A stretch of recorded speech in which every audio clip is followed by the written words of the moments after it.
All right, guys, I'm going to bring up your first comedian. Very funny. You guys are going to love him. Give it up for Brendan Guard, everybody. Give it up for Brendan.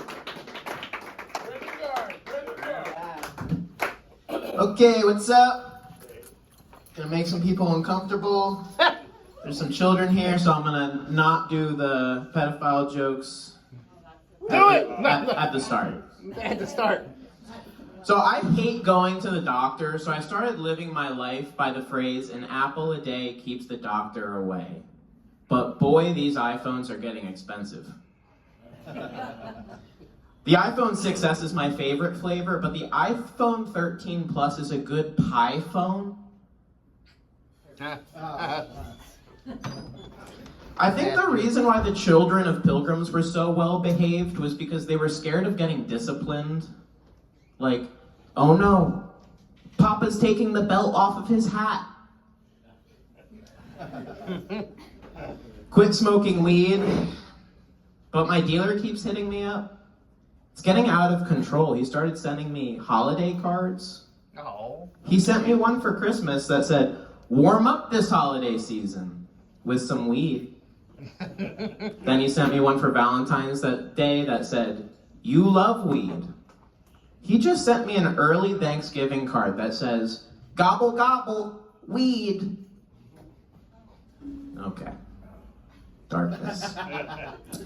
When I was in high school, my mom got diagnosed with breast cancer.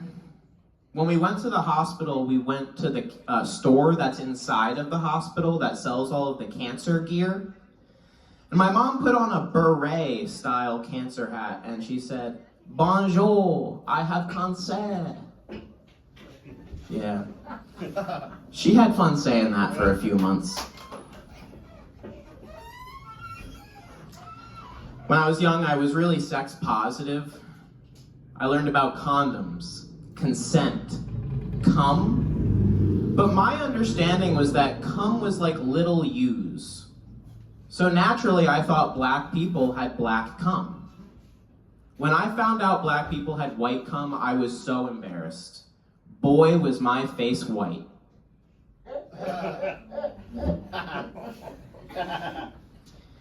They say if you drink pineapple juice, it makes your cum taste like pineapples, which makes me kind of curious how potent gay cum must taste.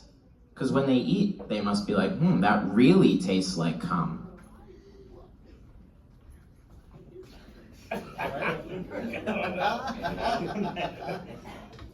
You know, I'm not gay, but if I had to be with a guy, it would probably be a mentally disabled guy. Because it's the closest you can get to a woman. No. Yeah, both don't get that joke. You know, I went through a breakup and my friends were telling me, there's other fish in the sea. Which I was shocked to hear, because I thought I had been pretty secretive about fucking fish.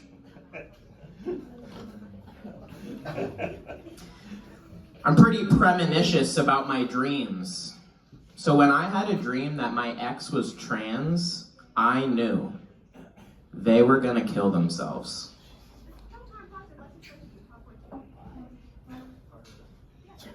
Been going to therapy recently, and I uncovered the fact that I have a crippling porn addiction.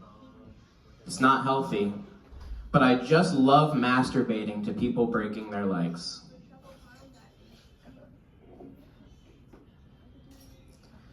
When someone loses both of their hands, how can you tell which is their dominant stump?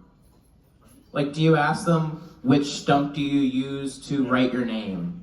Or what stump do you use to throw a baseball? Or what stump do you use to pull the trigger to end your miserable no-handed life? Any veterans out there?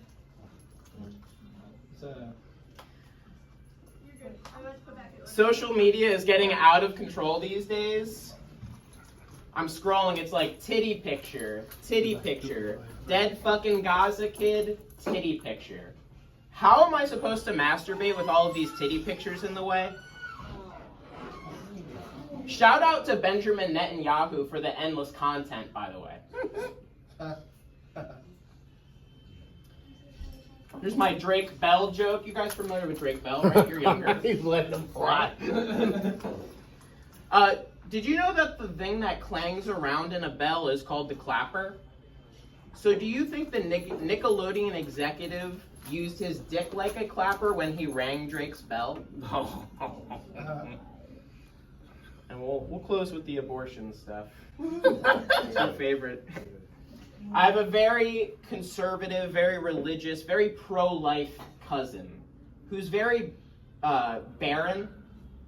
I think the reason that they're pro-life is because they're just jealous that they'll never be able to experience the miracle of abortion.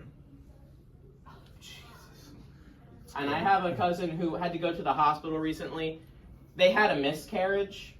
The part they found the most traumatizing was that they weren't able to see the face because it was masked by the placenta. People called it a tragedy, but I called it a blessing in disguise.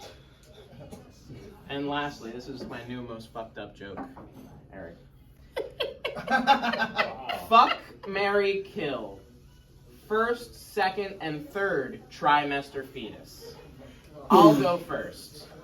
In order of hilarity, you marry the second trimester because it's in its prime. You kill the third trimester because it's lived the fullest life.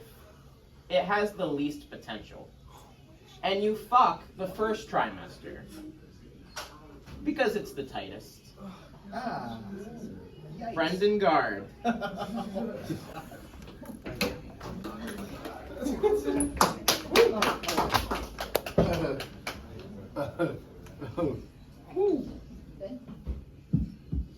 Guys, one more time for Brendan.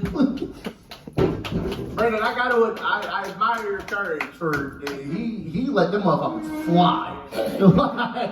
And as a comedian, you let them fucking fly, baby. How you guys doing, kids? You alright?